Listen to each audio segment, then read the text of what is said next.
Hello and welcome to the Harry Man Show, episode 63.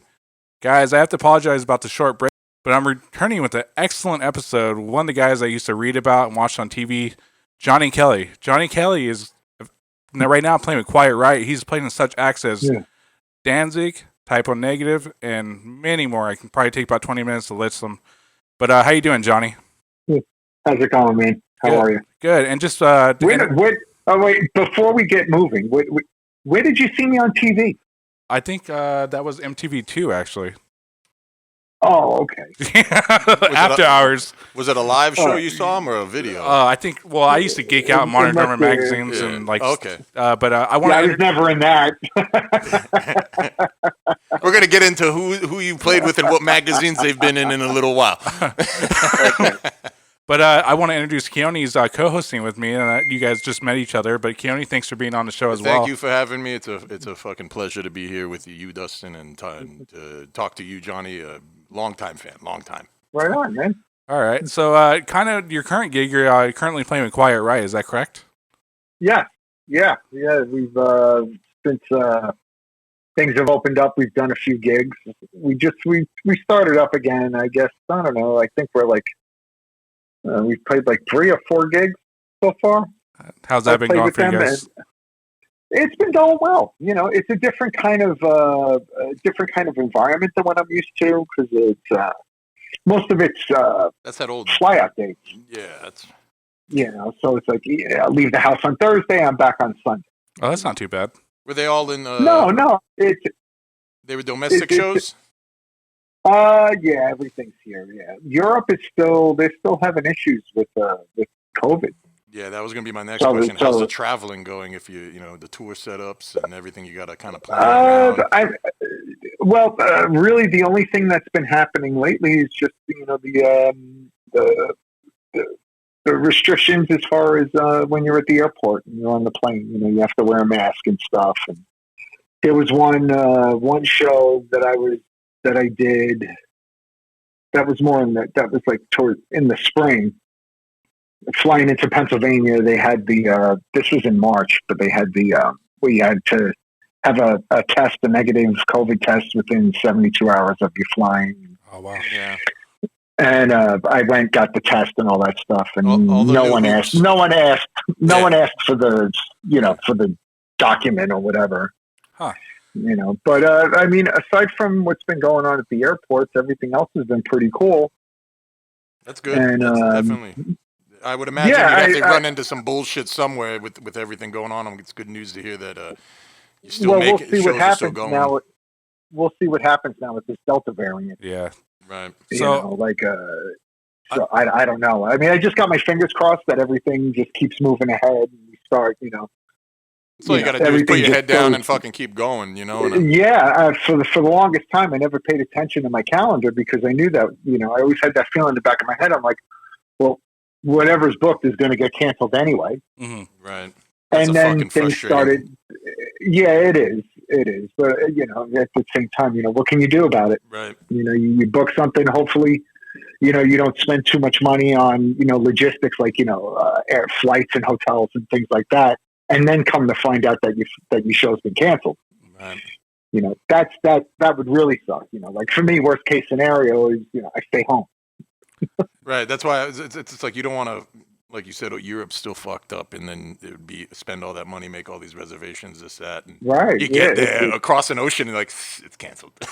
Like the fuck? Right, and then you're stuck there. Right. Yeah. Right. Like what happens? A friend of mine was talking about like some show that was a show offer that was happening, and they were it was like I think it was in Belgium or something like that. If by chance something was to happen, like say he got sick or a false positive test, now he's stuck in Belgium for a minimum of 10 days. Jesus. Yeah, that fucking 10-day quarantine they do. Well, it fucks us up here too. In this, I mean, just within the states, it's every state's got different regulations. So I don't want to play that bad. Yeah, I mean, you might as well just fucking at this point just drive. Fuck it. I mean, Belgium is nice and all. However, to spend 10 days there involuntarily Were these Quiet Riot shows in back east? Quiet Riot, now correct me if I'm, where are they originally from again? It's the East Coast, right? Quiet Riot is originally from California. California, no shit. Yeah. Oh, no, and my bad. And this, you were asked to join the band after the late great passing of Frankie Benelli, right? I was asked to. I had covered for him while he was being treated. Oh wow! While he was alive. Basically, I've been playing in the band for like 2 years. Oh, I didn't know. on and off, yeah. So when Frankie got diagnosed, and there was he was on travel restrictions, but they still had shows booked. Huh.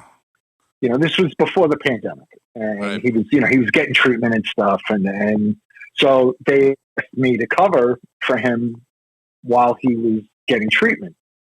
And then when it was getting closer to the end, and he was, he was getting all this stuff sorted out, so that when he passed on, there would still be some kind of structure in place. And they asked me to keep going with the band after he passed away. Oh wow!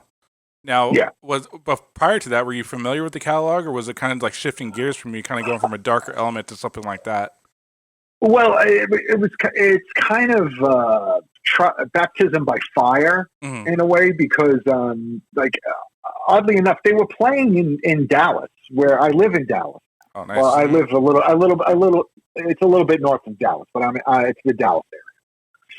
And so Quiet Riot was coming to Dallas, and I was like, I'm gonna come to the show anyway.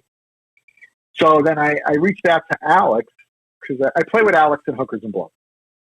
And he's the guitar player in Quiet Riot. Oh, no shit. Okay. So I was like, I'm going to come to the show. I was like, I know that Frankie isn't 100%. I was like, do you want me to, help him out? I was like, I'm going to be there anyway. I could, whatever, keep an eye on him, help him, whatever, pass him his drinks, or, just to help him out. Yeah. I was like, so that he could save his energy for playing. Now, were you guys like old? Your affiliation with the members of Quiet Riot, how far back does that go? I've been playing with Alex in Hookers and Blow now for a number of years. I forget how many. I want to say maybe like 8 years, something like that. Oh, nice. And I've known Frankie. I met Frankie after I started playing with Hookers and Blow. Like online, like on social media, we were drum geeks together. Like, it always like, stuff like that. I got a drum geek sitting right next to me. This fucking other room looks like a fucking room of drums. Anyway. Yeah, so Frankie and I were friends that way, because we were like, we would geek out on like old vintage kits and stuff like that. And then playing with Alex, we would play in LA, and then Frankie would come to the show. He'd get up and play a song with the band and that kind of stuff. And then, so then when the time came that Frankie wasn't going to be able to perform with Quiet Riot, Frankie didn't want the shows to get canceled. And so then that Dallas show, Alex calls me up 2 days before the show and says, "Can you play the show?" And I was like, "What?" Yeah, and that's in Dallas, correct? Yeah, this was in Dallas. This was a thing. I did something called like a Wildflower Festival or something like that. I really had no idea what was going on. Oh wow! Because I was actually in New York. I got back from New York the day before the show. But he called me up 2 days before the show and was like, "Can you play the show?" And I was like, "Oh shit!" I was like, I was like, "Yeah, sure, I could do it." Yeah, so, sure. How is that? You were familiar with you were familiar with everything? Right out the gate? No, not at all. He's like, "Yeah, I got you. What, give me my beats. I got 20 hours. I'm going to do this." Yeah, that's basically, I was like, "Send me a set list." And so then I went on iTunes and I downloaded, bought the catalog on iTunes, and I was just listening to the set, and all the way home, I was like, working on it. I didn't have a chance to really work on it because I was spending a lot of time traveling.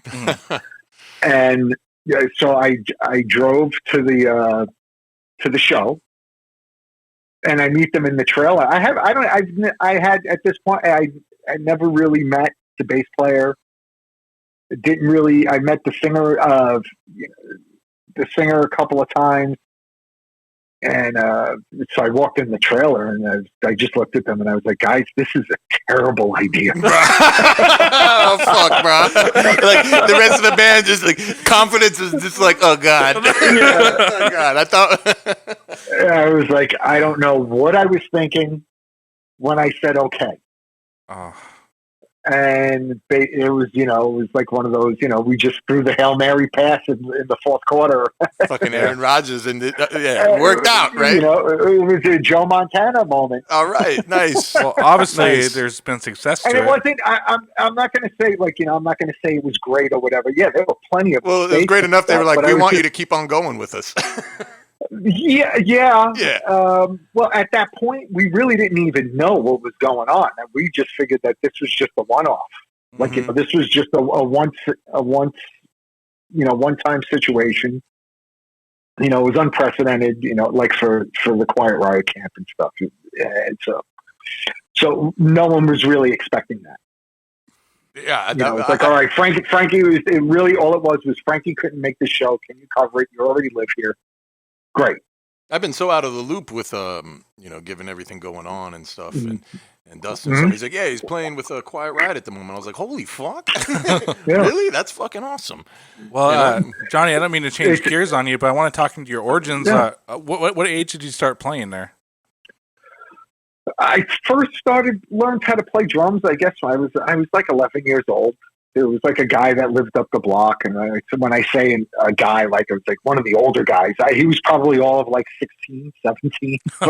Yeah, that's older. When you're a kid, that perception of an older person. He drove. He had a car. So yeah. Maybe he was 18. And he had a drum set, and he was like, I want to learn how to play drums. And I was like, absolutely. I was like, totally. I was like, I want to be fucking Peter Criss. Absolutely. Oh, wow. And he taught me how to play a little bit, and we would. He gave me like a couple of lessons. He showed me how to play a beat, basic rock beat, and then I started playing when I was like 15. So like a few years later, that's when I started playing, taking it seriously. And I was like, I really had no idea. One of my friends, I was just telling this story to somebody else. One of my friends who I used to hang out with, we used to hang out every day. I had no idea that he played guitar. No I had no clue. And he had mentioned, he was like, oh, my drummer quit, or whatever, we kicked our drummer out. Whatever it was, the drummer wasn't in his band anymore. And I was like, you're in a band? I play drums. Like, cool. I play guitar. But at the time, I'm like, here's a guy that I would hang out with every day after school, and I was like, who are you? I live a double life. I'm a excellent guitar shredder at night when you go home. That's what it seemed like. And he was like, he was taking guitar lessons and stuff, and he had a band, and there was this rehearsal studio literally around the corner from my house that I had no idea about either. Nice. So then at the time I was like, I said, I play drums a little bit. And he was like, really? He was like, yeah. He's like, why don't you come to the studio? And I was like, oh, how exciting. I was like, this is great. It's real exciting. Mm-hmm. And that was it. I was 15 at the time. And I'd basically been playing ever since. Did that spawn into a band? Was that your first band? Well, I want to ask. That was my first band. When we get into that, obviously you said Peter Criss was the main influence. But I hear a lot of John Bonham. Are you growing up with a lot of Led Zeppelin as well, too? Absolutely, yeah. Like when I said, when I was 11 years old, I got into, I was already just completely insane with Kiss at that point. Mm-hmm. I just watched a Kiss documentary last night with my mom. I was in Gene. What? I must. What the? Was that the Gene Simmons one? The one on A&E? It's not the A&E one. It was Gene. It was just a Gene 70 years. More about Gene. I'm actually in the Kissery one, the first part. I will be looking for that. I will be definitely looking for the 11-year-old kid. The 11-year-old kid with the thick Brooklyn accent going, Kiss is #1. That's fucking you? At 11? Yeah. I was expecting they showed footage of you drumming. You're like, no, I'm 11 just with my fucking Kiss gear on. That's fucking awesome. I got my Peter Criss makeup on and my Kiss Army shirt. Yeah. Yeah. All right. So with that being said, did you try to model your first drum set after Peter Criss, or did you start with the traditional? I couldn't afford a drum set for years. Actually, my first. All right, well, let's not get sidetracked. Oh, sorry. All right, so when I first started playing drums, it was very, like I wanted to play like, of course I wanted to be like Peter Criss. Mm-hmm. And then my uncle lived upstairs with my grandparents. We lived in a 2-family house, mother-daughter house. And my uncle played guitar. And he's one of the best guitar players I've ever had the opportunity to play with. And he had my dad had a couple of Zeppelin records. He only had Led Zeppelin 2 and Houses of the Holy.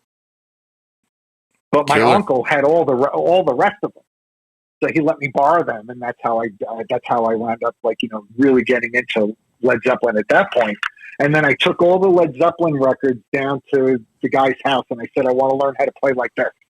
Yeah, and I mean this is a compliment. I can hear a lot of Bonham influence in your playing. I mean, like just getting you hold down a dark groove. Yes.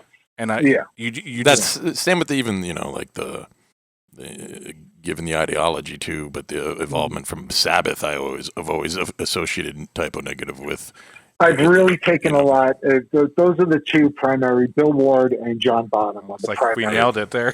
What's that? It looks like we nailed it there. Yeah. But again, like hearing Typo Negative, I'd always be like, oh, fuck, you hear that Sabbath riff right there? Like the delivery of with the beat and everything you decided to do behind the kit, but the delivery overall, it was a lot of it. I mean, there was stuff like we'd listen, when some of the records, what was it, the end of Pirate Blaze. And I remember listening back, like after the songs were done, like when we finished recording and everything, we're listening stuff back, and and I was listening to like the way the jam at the end of Pirate Blaze. I just turned around to them. I said, "It'll be a miracle if we don't get sued for this." I think we're fucking doing it. I mean, aside from covering Black Sabbath songs, I think that was like the most blatant one where there really wasn't. It's like the riff really wasn't anything that was a Sabbath riff, but just the whole feel, right? The whole vibe is totally Black Sabbath, and I was just like, "Oh shit!" But that's such a beautiful thing. Yeah, that's such a beautiful thing. The atmosphere sounds like Black Sabbath, and everybody else is like, "That's not bad." Fuck them. So, with that being said, you got a kit later on. Were you just kind of playing around with local bands, or did you kind of just dive into kind of training for a little bit? I started out playing in bands right away. And awesome. I played in a band with my brother and, friends of mine from high school. And then I met other people at this rehearsal studio, which was where, eventually a couple of years later, I'd meet Kenny. Oh. And then Kenny and I played in a band together for years. And that's how it all evolved into the connections with now, right? Well, yeah, it was, like in Brooklyn, growing up at that time, there weren't that many rehearsal studios where bands could go and practice and stuff like that. Mm-hmm. So everybody crossed paths. Like that was a question too. I was curious. I mean, given your history with Danzig, and I know Danzig is originally from Jersey, right? Yeah. And the Misfits and all that started out up there. Were you familiar with them as individuals back then? Back when the Misfits were active? Yeah, like when they were coming up, being that you were you geographically, like you're in Brooklyn, they were in Jersey, but I'd figure maybe you went and saw some shows or whatnot. That was not on my radar at all at that point. I wasn't really into like punk or right. Like I was into a little bit of hardcore, but this was like, even that you're still talking like, the Misfits were already broken up at that point. Did they trap? Yeah, I think they went. I can't remember if they went to LA at some point, but I always assumed that when I found out that I actually had the luxury of seeing you play live with Danzig too before. Great job, by the way. But just when I found out that, I was like, "Holy shit, that's John Kelly from fucking Typo West. This is a fucking beautiful fit." I wonder if they were were they old school high school friends? Did they sell weed together and shit? Like I'm just cute. You know what I mean? No, we had met when Typo Negative toured with Danzig. Oh, okay. That's a fucking tour and a half, man. And so that was Danzig was touring on his 4 record, the 4th album, and this was the latter part of us touring on Bloody Kisses. So before we get into that, how long was it until Typo Negative started after you kind of started out? Was that something you kind of formed yourself, or you met Peter Steele right away? No, I knew Peter when he was in Carnivore. Yeah, that's a fuck. I've said that name like 6 times since I knew we were going to do this with you. Like I said, like we all come from basically the same neighborhood. Oh, wow. And the same rehearsal studios. So like I wound up working at that rehearsal studio around the corner from my house for a few years. Really? So I knew everybody that was coming in and out, like the Biohazard guys. I played in one of my first bands. I played in one of my first bands with Evan Seinfeld. No shit. I used to meet him at the bus stop and we'd walk to the studio together. That's fucking awesome. Like Iron Maiden songs and Judas Priest songs and stuff. And, like when Biohazard had their first rehearsal, when they first put the band together, they were rehearsing in one room. Kenny and I were rehearsing in the other room. Now, did you notice the genius of Peter Steele right away, or is that something that kind of grew with you over time? I played in a band with the brother of one of the earlier guitar players at Carnivore. Huh. And like I said, this is all neighborhood stuff. So like, like a lot of people knew, like if you were into like, heavy metal or whatever, everybody knew of Carnivore. Like my dad lived around the corner from Peter. And like Peter convenient. So like every time I go to my dad's apartment to visit him, you'd see the Carnivore flyers all over the telephone poles, all over Coney Island Avenue and stuff like that. It's not like that guy doesn't stand out or anything either, right? Well, it was just, at the time, pretty much they were kids too. I mean, I was a kid. And, they're pretty young also. And they're like just playing locally. This was before the first record came out. Mm-hmm. So this is what I'm talking about. This is like late 80s? Early 80s. Early 80s, okay. Yeah, this is early 80s. And Peter and Josh, they're 6 years older than me. Okay. So, like, when you're 18, 6 years older, right. 26 is a fucking mile away. Like, it's a huge difference. Like, 31 and 37, like, we're the same age. But like 18 and 25, like, aeons. Yeah. And the band that I was playing in, one of those guys was a big Carnivore fan. And basically, we were copying Carnivore in a lot of ways. I had no idea because I had no idea. I just knew of Carnivore. I hadn't heard their music yet. And then when I heard their music and stuff, I was like, "Oh, okay." Because they got that. They kind of got that. I'm not going to say punk, but there's an aggression there that's similar, right? That was the second record. The first record was more, more metal, and Peter was doing more growling, and it was like somewhere like between Black Sabbath and like. Venom and Celtic Frost, that kind of stuff. The first record was more like that. Right. The second record, Retaliation, that was more of like a hardcore record where they were doing like like they were influenced by the whole like CBGB's thing. Yeah. Like them, playing in the matinee. I think that's what I'm a little more familiar with of remembering hearing, Yeah, but the first record is more doomy and they're very, like I said, very Venom and Celtic Frost. Yeah, I need to listen to more of that. I think just given the names you're referencing. When I heard that, when I first heard Carnivore, I was like, hey, it's I thought it was great. At the same time, I got the humor in it. I thought it was hysterical. Right. Which it was always, Peter's lyrics and stuff were always, tongue in cheek, very sarcastic, and yeah, I agree. To a great extent, not to be taken seriously. Just based on the delivery in itself. So, humbling lyrics. I became a fan from the minute I heard it, and then I met Peter later on. Like when I would work at the studios and stuff, Carnivore would rehearse there. And then we became friends. And then when Typo Negative formed, I was still like best friends with Kenny. And Kenny was playing with them, and so then I got to know them better. Actually, Kenny and I didn't realize with our band, Josh had the neighborhood recording studio in his house. More convenience, and that was a huge thing back then too. So most people, like most bands in the neighborhood, would go to Josh's house to record their demos, and that's how Kenny and I met Josh. We went to his house. We recorded a demo there. And then I wound up recording a bunch of demos there with different people, throughout the years before I joined the band. So I knew the guys very well. I knew Sal. I knew Sal before I knew any of them. I met Sal when he was, I don't know, like when he was like 13 years old or something.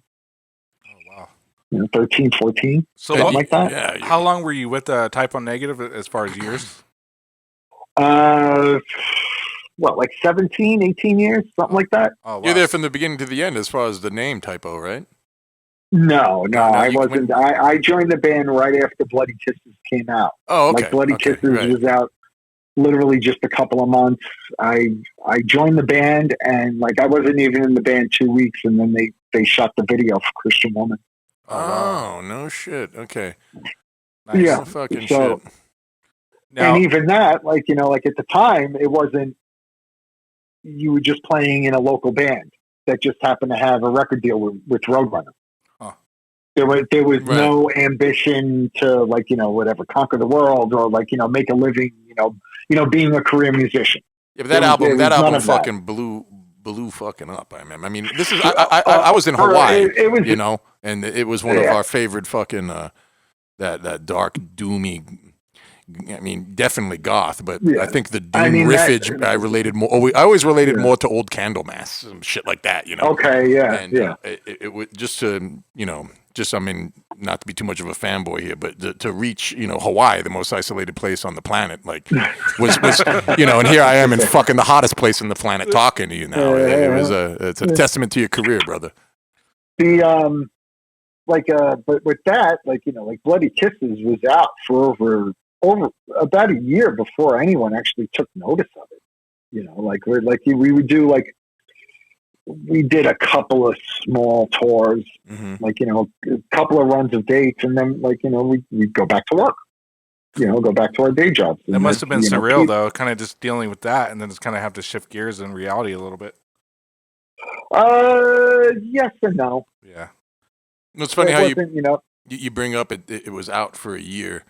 And then it blew up, and then it's like, where were you the whole year before? It seems like to most people it seems like it blew up, but it didn't really blow up. It was a slow go. It was there was a point where where the album was it was hot, but it took a lot of work and a lot of miles to get it to that point. Well, this was what, 99, Bloody Kiss is what, 96, that's like right? 95. 95, right. That's 95, yeah. At that time, I mean, I'm a death metal head, and back at Roadrunner, Blue Grape and shit, and living in Hawaii, you got to order all this shit, and you get all this like satanic death metal and this stuff I love. And there'd be Type O Negative Bloody Kisses with two hot chicks making out. What the fuck is that? Order me that.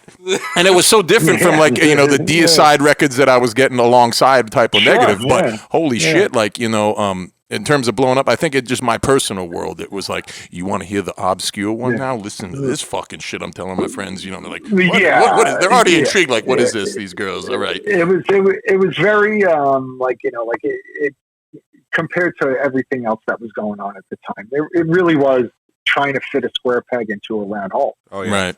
Yeah. It didn't really fit in with anything. Grunge at that point, was very popular. And I think a lot of black metal bands took what you already did in your style of music and just applied it to them. Bands like Cradle of Filth that have become popular, all this. They saw chicks were coming to our show. Right, yeah, exactly. I think I've even heard them say that, like, we do this to get chicks, and blah, blah, blah, blah. And I was like, you ain't going to beat Bloody Kisses, motherfucker. Yeah, they're right. Girls were coming to our shows, and they were not going to death metal shows. Right. That's for all the aggression, and girls aren't that mad. Unless you're dating them.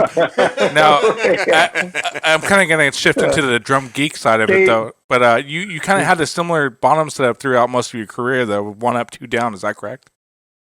Yeah. The first tour I did with the band, when I first joined the band, I had a bigger kit. I had the 2 kicks, 2 toms, 2 floors, and I had a bunch of cymbals and stuff, and no techs.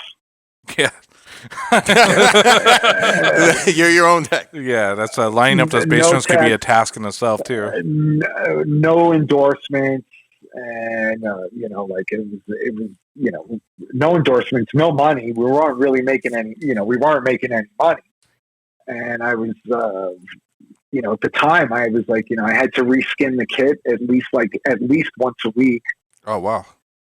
And so I was like we got home and I was, the next thing was coming up and I was looking at my kit and I was like, what don't I need? I was like, I can't afford to do this again. Mm-hmm. And I cut my kit in half and I scaled everything down. I was like, all right, all these extra cymbals, now these are all backup cymbals because I'm breaking cymbals and I don't have the money to buy new ones. Mm-hmm. And I was like, all right, now I only have to, I only have to buy one kick drum head instead of two. And, I cut down a tom and it was saving me money and it was saving me time. Yeah, absolutely. Getting I off was on like, the stage. I was like, for this kind of band, like for the music that I'm playing, for the drumming that I'm doing, I don't need this big of a kit. Mm-hmm. Yeah, definitely not. I could probably pull it off with a 5-piece, and so that's what I went with. Chuck Billy played with a very limited kit, if I remember right. Who?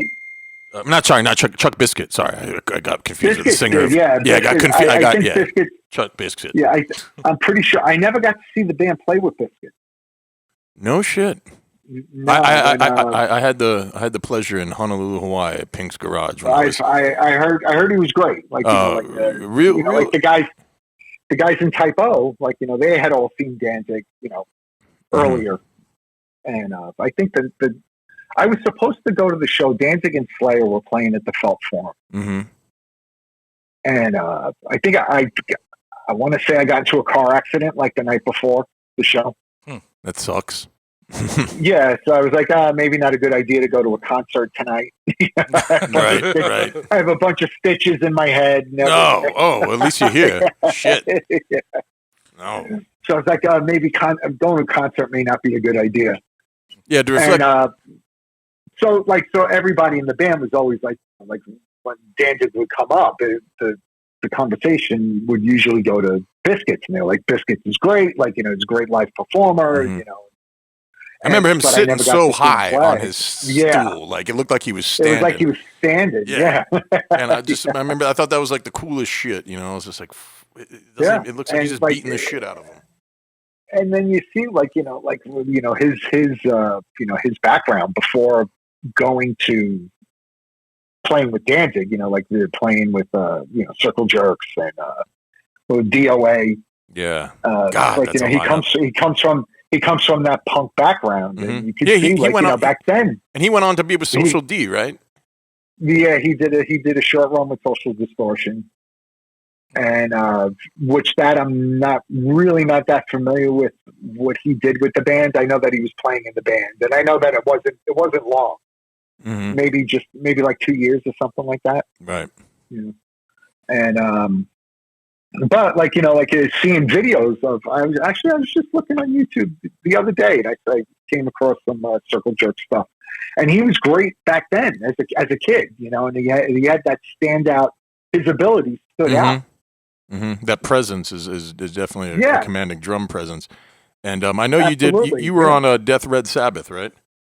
Yeah. And I got to tell you, man, that fucking album was the one where I was like, okay, finally we're back to where we should be. I was just like, yes. I have that fucking, Hammer, what was it, Hammer of the Gods? Is that the first track, I believe? Yeah. And then fucking, goddamn, it just sounds like old Danzig, and the drum beats, it's definitely you on the drums, but it was good to hear somebody playing in that Biscuits kind of style, because it brought back the old feeling of the old Danzig albums.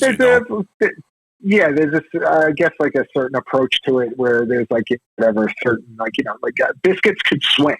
Right. That was his strong point in his playing, and a lot of in that kind of context, there aren't a lot of guys that really swing, or girls, or whatever. Players. Yeah. You gotta be friendly now. Yeah. You can't offend nobody. I'm not trying to, No. I'm just joking. I'm being totally facetious. It's like we gotta put everything under a microscope with our statements nowadays. Yeah. We might end up being labeled something we're not, or something. Right. Yeah. But there is a certain swing element to his playing style. And, you know, like that's, I come from more of that school as well. Like you get that from, you know, both Bonham and Bill Ward. Nice. You know, Bill Ward, you know, listen to those old Sabbath records. That's how I learned how to shuffle. Yeah, and you're still playing a very similar set. You're playing DW drums now, right? Is that correct? No, I'm playing with whatever they're providing when we do these fly-out gigs. But Gretsch and DW, you played Gretsch drums over the years, though, right? Yeah, I play Gretsch, and Gretsch is DW now, so they're the same company. Yeah, right. DW is the parent company. Yeah, and but I prefer Gretsch over DW. Yeah, it's got that nice warm sound to them. Yeah, there's something about Gretsch drums, not to sound like a corporate guy, but particularly like my broadcaster kit. It sings. Yeah, it does. And everyone that hears that kit, every front of house guy that mixes it and stuff, they're always blown away by it. Yeah, and are you still using bigger crashes, or you went down to smaller crashes? No, I still bigger crashes. Nice. I use 18 and 20. Oh, nice. That's the way to do it. Yeah, and then I have one Sabian 21-inch crash. It's probably my favorite crash, but I'm afraid to use it because it's like a medium crash. Yeah, they don't last too long. I don't want to break it, but it sounds amazing. Yeah, I just wanted to touch base with that because I know you had a similar setup over the years. But yeah, the Gretsch drums you used through most of Type O Negative in your recent career, I just love that black on black look. Yeah, that's my Danzig kit. I have that in LA. That's a Renown kit. Nice. And it's a killer sounding kit. And I have a Renown kit in New York too, my Ringo kit with the Oyster. Yeah, and the Renowns are they have that painted shell on the inside. Those sound so good with the 2-ply head. I love those drums myself. Yeah, they like for a lower end kit. It's not. I wouldn't even say they're lower end. They're actually like a upper. They're imported. They're not American made. Yeah, I guess they're affordable kits. Yeah. Yeah. But they take a beating. I've been touring with them for years. I love them, especially when you get a 12 and a 16. They sound great. Yeah, I have the Gretsch kits. I have a 13-inch rack top. Oh, even better. Yeah, that thing just probably sings. Yeah, they don't make 14. Oh wow! I think for years when I played Pearl, I played 14, 16, 18 with a 24-inch kick. That was my Type O kit, and that's a fucking sweet kit. It's pretty cool. Yeah, I was just like that's like a nostalgic kit. Yeah. So go ahead. I got a 26-inch kick for that one too. Oh wow, that's one of my favorite sizes myself. But I didn't want to cut Keoni off though. But when you were in the Danzig stuff, did you kind of just use that same 26-inch kick, or what size? 24. 24. That's that. The 24. Yeah, I have a kit that I keep in Los Angeles. I keep a Renown kit for anything that I do with Danzig because, like whenever we rehearse or usually when we go on tour and stuff, everything leaves from we leave from LA, so we start on the West Coast. So I just keep a kit out there. So I have kits. I have a kit in LA. I have kits in New York, and I have kits in Dallas. Nice. How long have you been with Danzig at this point? Or play with Danzig, I should say. I've been playing with Danzig now. I think I saw you guys at the Marquee like it was 7 years ago or some shit. Getting on. Next year will be 20 years. Holy shit! That's holy shit. Yeah. To touch back on what you said, like Bloody Kisses, got bigger after. Even now, I talk to kids who are like 23. They're like, "You like Type O Negative?" I'm like, "Shut the fuck up." It is pretty crazy. Yeah, and it's the same thing. Ironically, you're playing in Danzig, and I remember getting Danzig 1 when I was like 10. And then it didn't blow up till they redid the video when I was in high school, and then all of a sudden everybody's like, "Yeah, Mother," and I was like, "Yeah, I like Metallica too, and a Sandman." Fuck, get out of my face. You know what I mean? Like fuck. But just funny how it all works out. Like sometimes you could put out a gem and people don't realize how much it shines till fucking like 10 years down the road, and you're like, "Where were you? I've had this fucking piece in my." Right. You know what I mean? And I think that's what's happening with Type O. There's like for sure. I mean, younger people are finding the record. I don't know. Like, I guess it's like if you like that kind of music, like the other people, the people that are turning them on are like, this is where you start. Yeah. I had a girl come up to me when I was working at the bar, and she was like, "Do you listen to Grim Reaper?" I'm like, "How fucking old are you?" She's like, 22. I was like, "How do you know about that band?" And I should have known. And she's like, "My dad." And I'm like, "Oh, there we go. All right." Yeah. But yeah, I do. I have to say, Type O Negative will be timeless now, and it still will be. Oh, always. I hope so. I hope so. And just from a fanboy question, like how was Peter as an individual? I mean, he strikes me just from the interviews I've seen him in and the DVDs. He seems like kind of like not so much of a nonsense person, but a good sense of humor, grounded. He was a very joking person. Yeah, everything always had a punchline. It was always very self-deprecating and stuff. Self-deprecating sense of humor. I remember. He was actually a really funny guy. Yeah, I think I saw I think Phil Anselmo interview or something. I guess you guys toured with Pantera back in the day. And he was just like, I got my sleeveless shirt on, and then fucking Peter Steele got to walk in the room and fucking deflate me or something like that. I was just like, the guy's fucking 6'11" or something? Like, Jesus Christ. He was 6'6".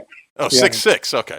That's still fucking pretty large individual. But I mean, you put those two guys in a room together, and you were in the 8th grade again. Yeah. Well, Johnny, I know you have something coming up pretty soon here. I would love to have you for part 2, but I don't want to cut you off either there. But I know you have something coming up. Well, we got 15 minutes. Okay. Oh, no worries. Cool. I just don't want you to be late for that. But I mean, I think me and Keoni here have a million questions. I got 1,000. What's your favorite? No, but in all seriousness, what's your favorite Danzig record, Johnny? I want to see if your favorite. My Danzig favorite record. one.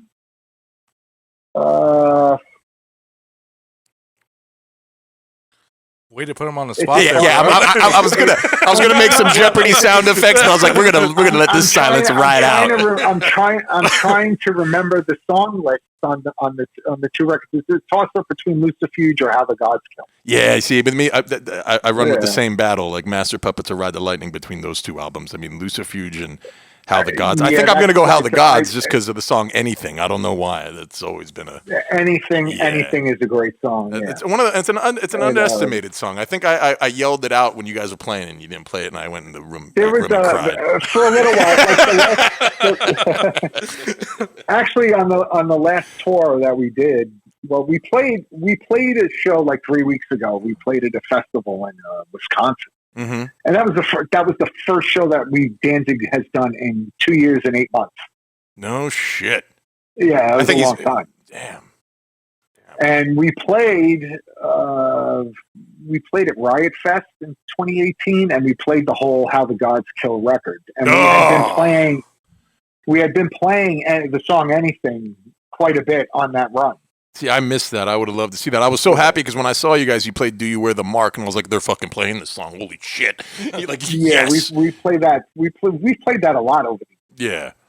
Yeah. Just to hear that old lineup, I was because it was after a long time since I'd seen you guys last, and when I saw you guys finally, I was like, I wonder if they're going to play their old shit or they're going to stay on that after Danzig 5 vibe. No, it didn't go that. We were back. It was totally mixed up and good, and it was on the Dead Red Sabbath.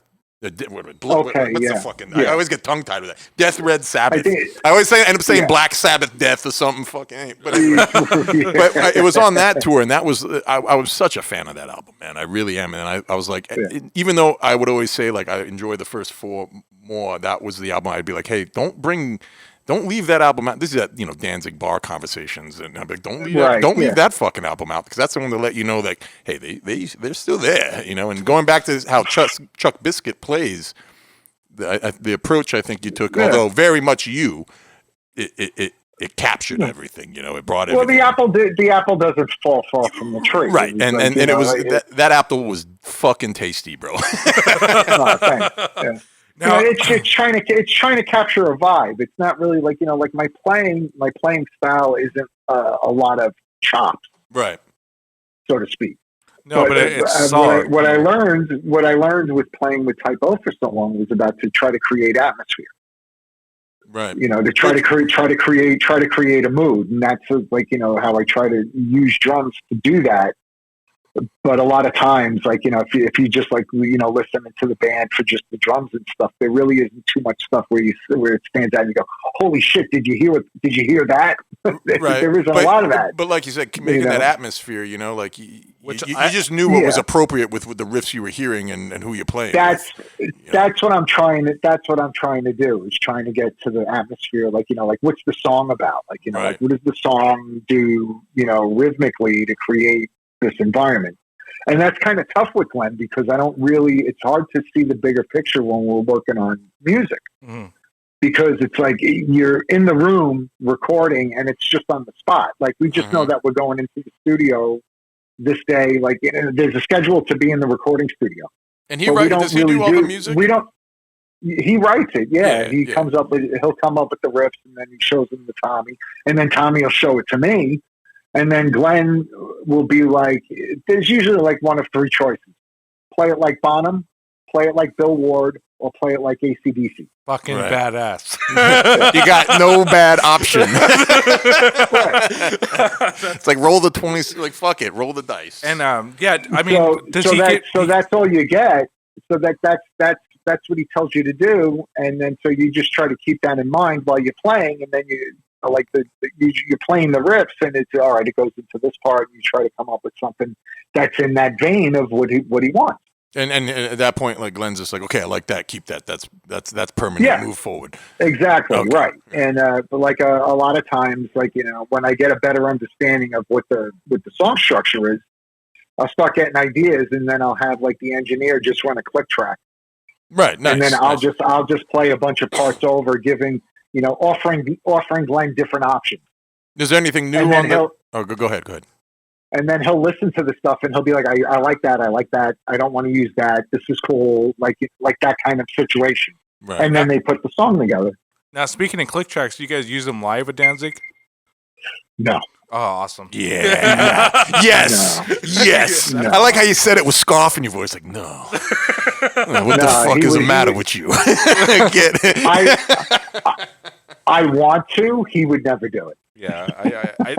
I guess I respect both sides of that spectrum. But yeah. I'm that way too. I like, you go to a show and